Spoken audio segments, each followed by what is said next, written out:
summaries of the material we were releasing, at least summaries, to get people to pick it up, to get journalists to pick it up, to get them to dig deeper. And if we didn't have a summary to put the thing in context, it would just fall into the gutter and never be seen again. Put the raw data out or raw video, you had to steer people. You cannot do it. It will just fall into the gutter. And in cases where I have understood the material is more complex, or other people in our group have understood the material is more complex, especially military material which has lots of acronyms, you understand it's not even enough to do a summary, that you have to do an article, or we have to liaise with other journalists to give the material to them on some sort of exclusive basis or semi-exclusive basis to get them to extract it into easily understandable, human-readable form. Otherwise, it goes nowhere. And so, yes, this latest, but unlike other organizations, we always release the full source material at the same time. The summary is some sort of introduction, or the articles that we do are based upon the raw source material. So everything we do is like science. It is checkable, independently checkable, because the information which has informed our conclusions is there. Just like scientific papers which are based on experimental data must make their experimental data available to other scientists and to the public if they want their papers to be published. So it's our philosophy that raw source material must be made available so that conclusions can be checkable. And that's what we did with this video. But we also, we're an activist organization. The method is transparency. The goal is justice. Part of the method is journalism. But it's our end goal to achieve justice, and it's our sources' goals, usually, to also achieve justice. So when they give us material, what we promise is not just that we will protect them, but we will try and get maximum impact for the material, whether that's working with other journalists, whether that's summarizing things ourselves, or whether, in the case of video, whether that's putting context in the initial part of the video, even if we then also provide the full thing. I wanted to ask Chuck, when you hear someone say, because we come out of the sort of the same background, when you hear someone say, I'm an investigative reporting organization, or I'm going to make these documents public, but I'm an activist, how do you react? I'm asking Chuck to comment. Yeah, I think all journalists have their antenna up when that happens, because activists could mean any number of things. It means they have a point of view and they're not fact finders in the classic way, using the kinds of sensibilities that journalists have. And it doesn't mean that it's not true, but it means, and it's interesting almost always, but it means it's the first step usually in the process. Jeff? I have access, because of my clients, to all kinds of raw data, and occasionally I find that I have to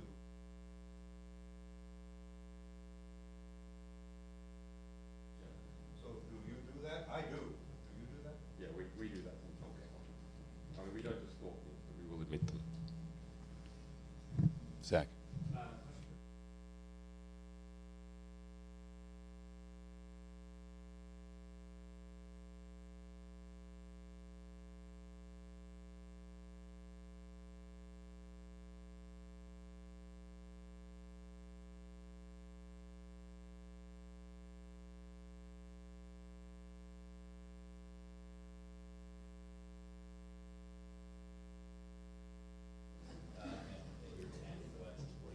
Let me just repeat the question further. So the question is the Bay citizen going to go to the zoo, or is the Bay citizen going to report on people and other, or be more selective in terms of what it focuses on? Yeah, I think the answer, the simplest way to put it, I guess, is that the umbrella is pretty big. So we plan to be broad-based in our coverage. It's a gamble these days to be general interest, in a sense. So it's kind of easier to be tightly niched and targeted. But we do plan to be a general interest publication with a quite broad purview.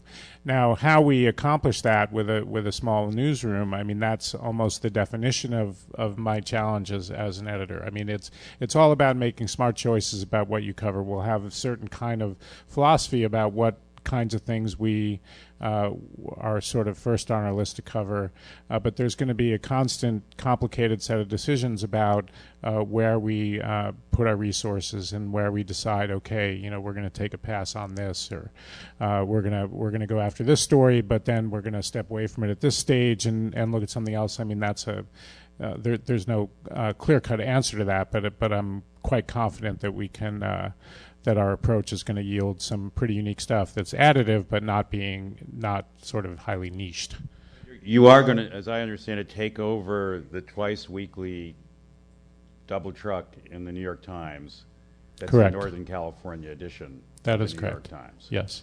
So we'll be providing 2 pages twice a week for the New York Times on Friday and Sunday, and that starts on June 4th. And you may actually have partnerships as well, as I understand it, with KQED Radio or other outlets. There may be, well, we expect and hope to have partnerships with radio and television broadcasters as well, possibly KQED or possibly others. Okay.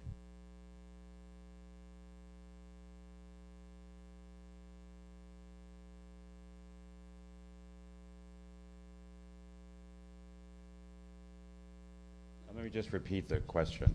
Can you describe government efforts to close down your sites or close you down?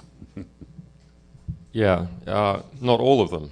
You know, whenever you see surveillance, what you're seeing is always the tip of the iceberg because it's when people have screwed up and you notice it.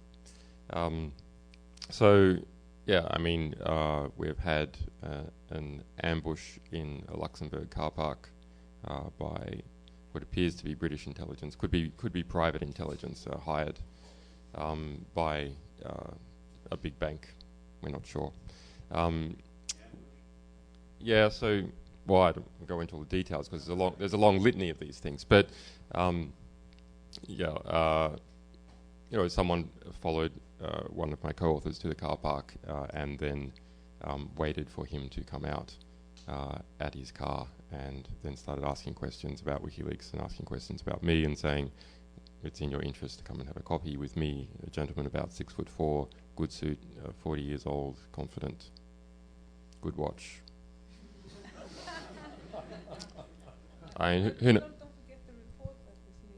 Yeah, well, and yes, we leaked earlier this year a report by US Army counterintelligence, 32 pages on us, and methods that could be used to destabilize us, attacking what they said was our center of gravity, which is the trust that sources have in us, by doing public prosecutions of US military whistleblowers, and they use the word whistleblower as opposed to people who are leaking secrets for no reason at all. And lists a number of other things, but those reports are, you know, there's a lot of money sloshing around in intelligence and counterintelligence and people with not much to do. So maybe it's one of them. None of our sources, to our knowledge, have ever been exposed. Certainly none have ever been publicly exposed. So that seems like it was a failure, which is good. We've had other surveillance in Iceland. That's just people in cafes surveilling with hidden cameras that, when approached, ran off.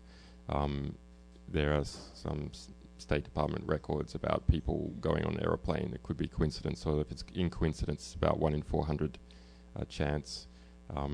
We had a serious attack by the Chinese government when we released a whole lot of photos of people being murdered in Tibet.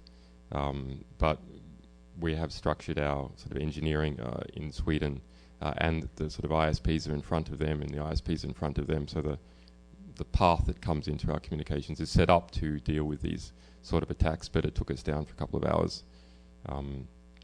We have another 2 US government reports about surveillance on us, but that we haven't yet released, but they're minor compared to the 32-page one. So, I mean, it's there. I also understand that the Open Source Center, which is the CIA, used to be the FBI's Foreign Broadcasting Information Service. It's sort of like the CIA's media monitoring unit, which pals up with the BBC. Has 77 reports on the video we just released. All the way in the back.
that a question? Well, the statement is that a surprise that the Commonwealth countries met and were at a workshop, and journalists attempted to get something passed that would prohibit the killing of journalists, Gavin, and that it was rejected. Are you surprised? No, I'm not surprised. I'm only discouraged that journalism should have an exceptional position. You can kill everybody else, but you can't kill journalists. It's rather an astonishing idea.